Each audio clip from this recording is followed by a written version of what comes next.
যখন প্রস্তাবনা হয়, শোক প্রস্তাব হয় যে মানে যারা কিনা স্বাধীনতা বিরোধী ছিল তাদের নাম উঠে আসে, তখন আসলে ভালো লাগে না, আমার ভালো লাগেনি ব্যক্তিগতভাবে এই ব্যাপারটা। এছাড়া যে রাষ্ট্রপতিকে বহাল রাখা এত কন্ট্রোভার্সির পরেও এই এই বিএনপির এই দৃঢ়তাকে আমার ভালো লেগেছে, কারণ এখানে ওনাদের মানে একটা ফার্ম এবং স্ট্রং একটা যে স্ট্যান্ড, সেই স্ট্যান্ডটা তারা নিতে পেরেছে এত কিছুর পরেও।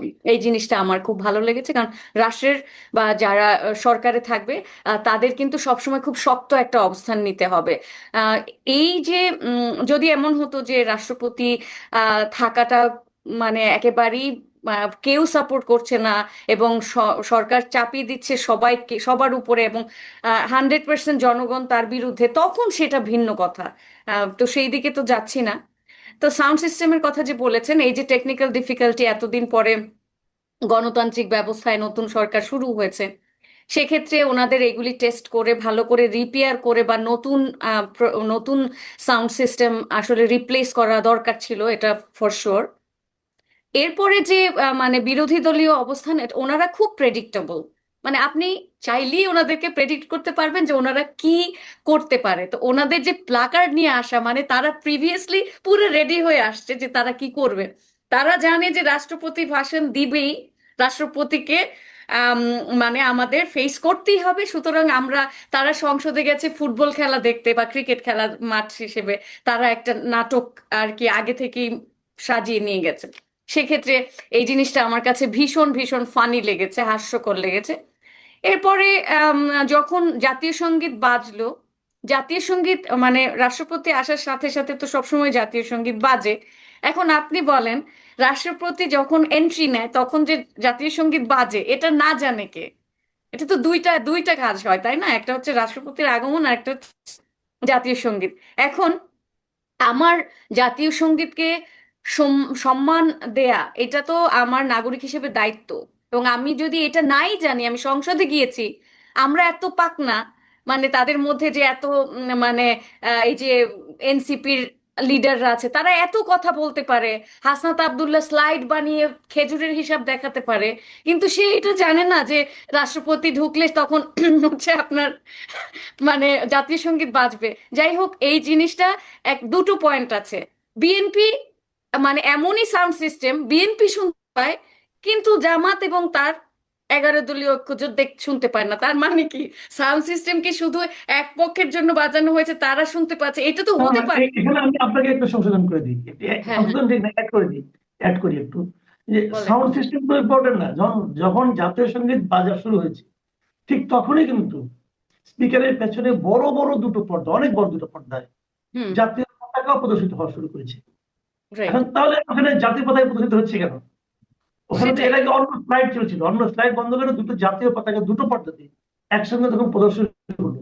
তো জাতীয় পতাকা তো দেখা যাচ্ছে, জাতীয় পতাকা প্রদর্শন হলে তো ওটা দেখেও তো দাঁড়ানো যায়।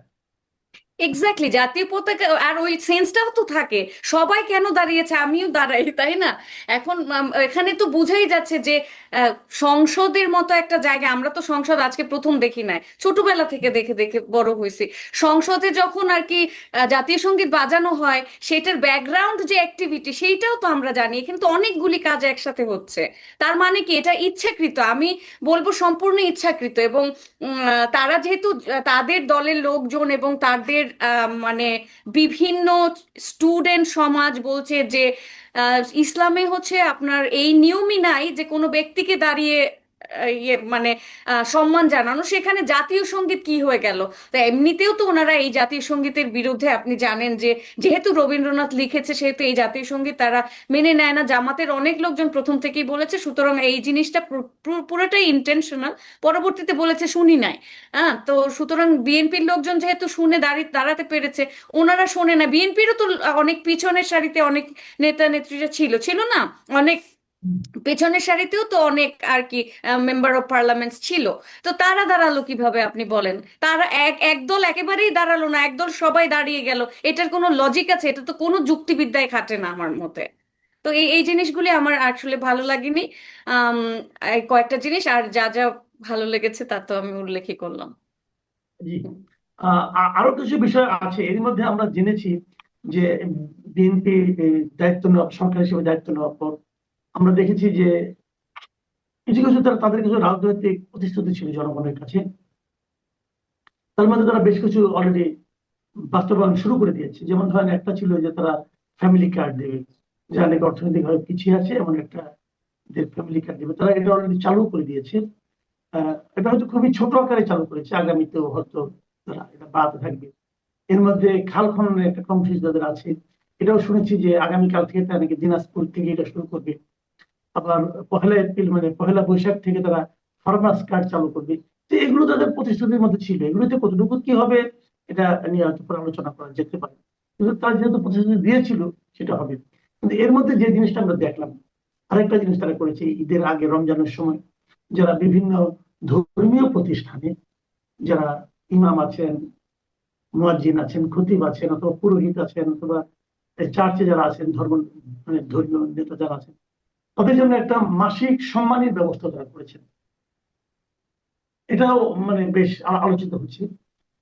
আরো যে বড় কথা, যে যা সম্প্রতি দেখলাম যে প্রধানমন্ত্রী ঘোষণা করেছেন প্রতিটি জেলার আইন শৃঙ্খলা বাহিনীর মিটিং এ একজন ইমাম, খতিব বা ধর্মীয় প্রতিনিধি, পুরোহিত অথবা যাজক, যাই হোক না কেন, এই প্রতিনিধিকে অন্তর্ভুক্ত করা হবে। এই যে মানে আপনার ধর্মীয় প্রতিষ্ঠানগুলোর ব্যাপারে যে ওনার যে পদক্ষেপগুলো, আপনার কাছে কেমন মনে হচ্ছে?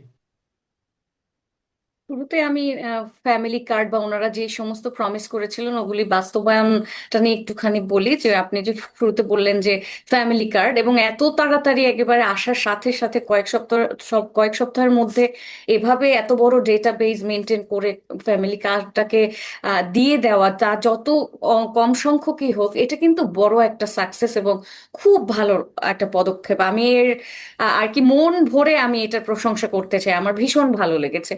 খাল খনন বিষয়টা ভীষণ ভালো লেগেছে, ওয়ান্ডারফুল একটা মানে আমি দেখেছিও কিছু, যেমন ধরেন ময়লা আবর্জনা যে ভরাট হয়ে গেছিল, যার ফলে কিন্তু মশা উৎপাদন হয়, বিভিন্ন বিভিন্ন ধরনের আর কি রোগ ব্যাধি ওখান থেকে সংক্রমিত হয়, ওগুলি কিন্তু তারা পরিষ্কার করেছে। এবং বিএনপির বিভিন্ন আর কি নেতৃস্থানীয় লোকজন যারা পার্লামেন্টে নাই, তারাও এই কাজটি করেছে, আমি দেখেছি বিভিন্ন ভিডিওতে।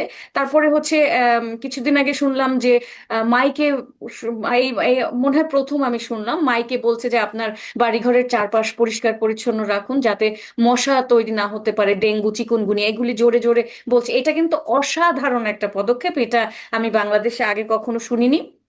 এবং এই যে আমি এইটার ইমপ্লিমেন্টেশন দেখেছি আগেও কিন্তু। রাস্তাঘাট প্রতিদিন সকালেই হচ্ছে সিটি কর্পোরেশনের পরিচ্ছন্ন কর্মীরা পরিষ্কার করতেন, কিন্তু আমি যে এলাকাতে উঠেছি সেখানে আপনার এই প্রথম ওই যে যেদিন তারেক রহমান বললেন, ওর পরের দিন সকালেই দেখেছি একদম পুরা ক্লিন, মানে বিন ডাস্ট, পাশে যে পানি যায় এখন তো আর পুরো আগের মতো নেই, ড্রেনেজ একটু পরিবর্তন হয়েছে, যতটুকু আছে ওইগুলি ক্লিন দেখেছি। তার মানে তারা, এবং প্রতিদিনই আমি ক্লিন দেখেছি, তার মানে তারা কাজটা শুরু করেছেন। এই হলো যেগুলি মারাত্মক আর কি প্রশংসার আর কি দাবি রাখে, এবং আমি প্রশংসা করি এই কাজগুলির।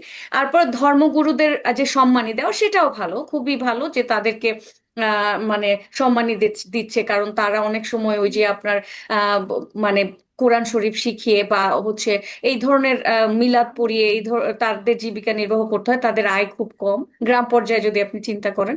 তো সেক্ষেত্রে ভালো তাদেরকে একটা অ্যামাউন্ট দেয়া প্রতি মাসে, ভালো তাদের অর্থনৈতিক কারণ আপনি যদি দেশের উন্নতি করতে চান, দেশের প্রত্যেকটা মানুষ, এভরি সিঙ্গেল ইন্ডিভিজুয়ালকে